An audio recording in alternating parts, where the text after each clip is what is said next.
I am lost in a rainbow, the sky. Hello everyone, I'm Skyrose, a trilingual VTuber who tries to be an artist.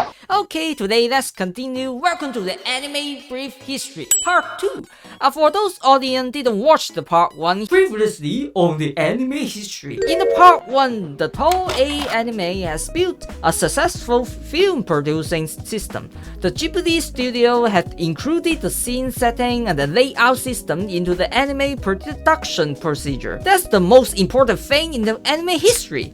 And today in the Part 2, let's talk about the Mushi Anime and the fan fiction culture which was activated by it. These works and culture has shaped the anime world forever.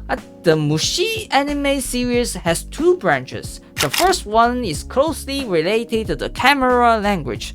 Osamu Tezuka is the key figure in this branch. He created a unique film technique which different from the Western film.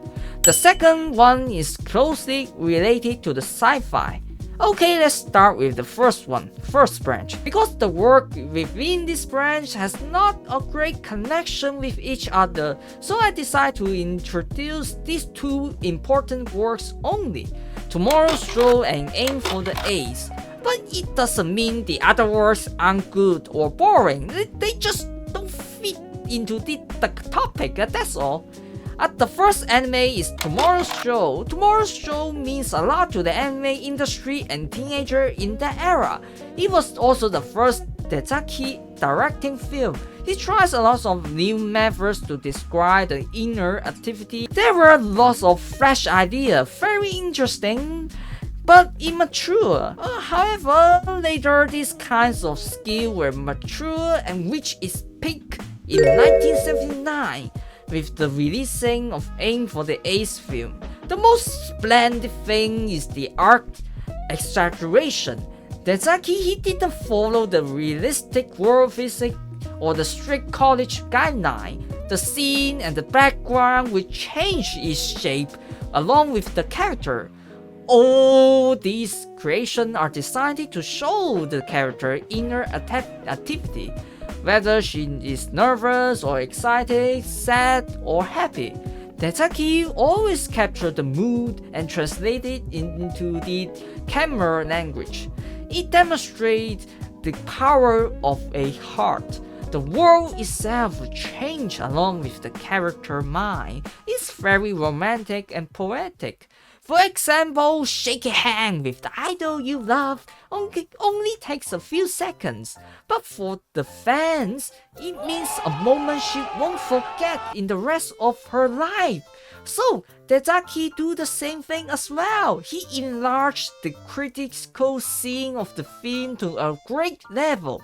All these creations help to build the anime world from a different level, from the inside instead of the outside. So, which brand built the outside world? And that's the second branch of the Mushi Anime, of course, the one closely related to the sci-fi. At first, there is the Astro Boy, the first TV anime in the history, but it's not that close to our main topic today, so we will talk about it another day, okay? The next anime is the Space Battleship Yamato. Its charming point is not only the high-tech warship, but also the world field setting. It is the first anime that makes the world field setting an essential part of anime. Yamato Anime team built an entire apocalyptic world. This unknown future world captured otaku heart deeply. The camera focused not only the Earth but also the aliens world.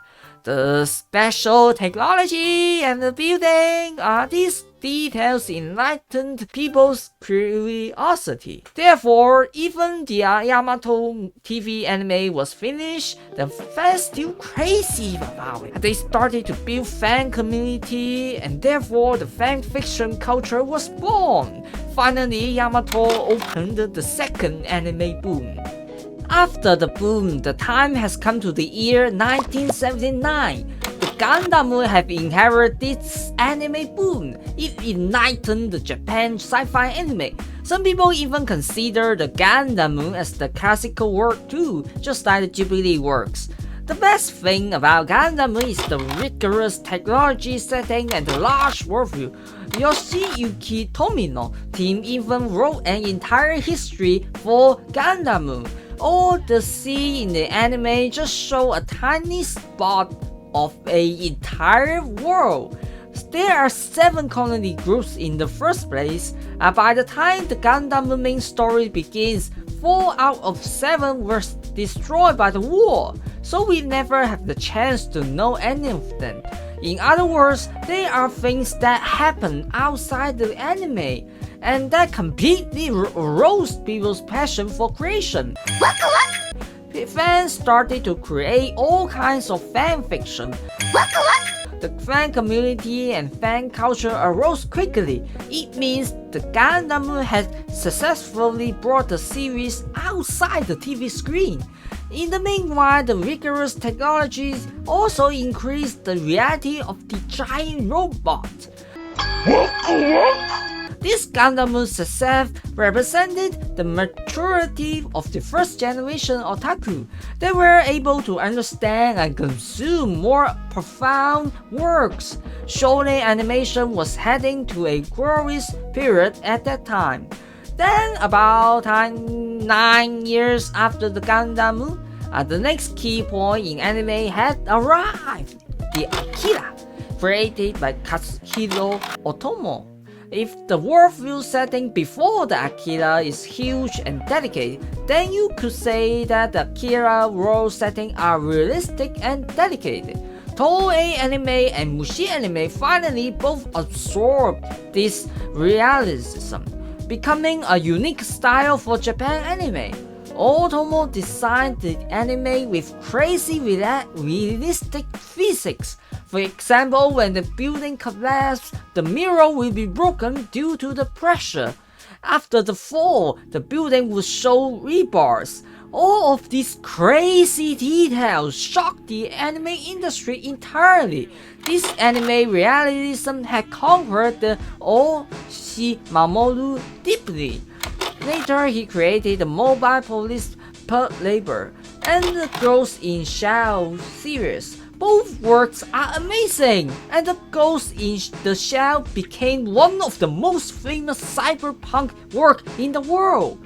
This work combines the worldview with realism. In order to describe this crazy cyber world, Mamoru even went to the Hong Kong and did an on-site filming. He referenced different buildings in several eras, combining the sci-fi elements, and then he has successfully created a magical, surreal world. Animators within this stage, they were able to hide all the details within the world setting, the slums under the neon lights, the terrible living environment, and the high-tech crimes that are constantly breaking through the bottom line. All these tragedies make humans wonder whether technology is a blessing or a curse. Ghost in the Shell really bring the worldview shaping to the highest level. After the Ghost in the Shell, you know what's the next? The Evangelion, aka Eva. 残酷な天使のように Eva's biggest contribution to the worldview shaping is the blank leaving in the plot, where the anime in episode basically says nothing about the worldview. I mean, literally nothing. Some people don't know anything about it. Some people, they know it, but they just don't have a word. The protagonist and audience are all in the dark. In the end, it leaves a lot room for interpretation. On the other hand, most episodes are about big robots fighting angels, so you can just enjoy the fight at all. However, if you want to know more about the plot, you could also dig into it. Eva has a whole mechanized city, and some angels pops out of nowhere. All these shape an apocalyptic world. Everybody in this anime basically has a childhood trauma. They either no mother or no father. Especially the protagonist Shinji-kun. He should be the poorest guy in the anime history list. All in all, it reflects the spirit of a new generation otaku, the sensitive and vulnerable teenager who are doomed to be alone. The wider outside world is, the lonelier human being become.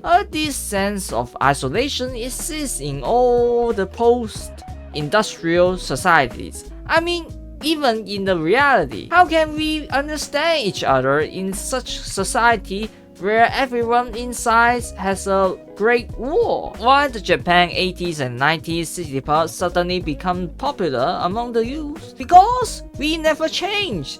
We are still lost and lonely. Yeah, we look like we're having fun every day. We never worry about the food and luxury, but we still cry in the middle of the night. So we pick up the old good time radio again. Yeah, let's start to memorize the good old day we never meet before, but then we could find any comfort in it.